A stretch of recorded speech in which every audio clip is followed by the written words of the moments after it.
Well, hi there and welcome back. Dan again from Clean Guru. I thought I'd share a real quick story about my dad. I hope you find in it maybe a lesson in it that will help you. Let me see if I can share it.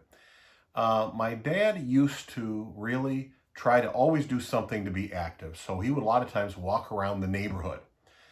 In fact, they knew that Dad would pick up litter as he walked up and down our little subdivision for many, many years. And then Dad got older and his walking wasn't as good, so he could trip on some of the uneven sidewalk, and then he couldn't do that. So he adjusted. He always liked swimming, so we used to take him over to the YMCA, and then he started to swim. But then it turned out that he couldn't really swim the same way, so he had to change, and then we found out that he was just kind of holding on to the outside, to the edge, and kicking his feet and doing it that way. In fact, right prior to that, I think he had a little float device, and he would have that to help him so he could keep swimming, and then he held on to the edge. So he adjusted again. When Dad finally couldn't do that, when we couldn't drop him off at the YMCA, he still liked doing gardening for my mom, doing the weeds in the flower beds right there at our house. And he would do that, and he'd kind of wheel himself around.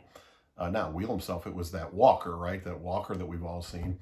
And then eventually he couldn't use the walker. And one day I found Dad out there kind of putting the walker in one place and crawling around to the different areas. Dad lived to 96 years old. I may have told you this. I was so proud of them. They did so well. And Mom to 100 years old.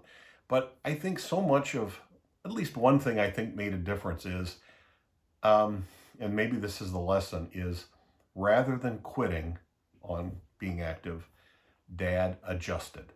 He changed. He learned to change in order for a bigger goal, keeping active. He had, though, to change what he was doing. So I guess that's the big lesson. Sometimes to not quit, but to adjust. Till next time, remember, you can do this. You really can.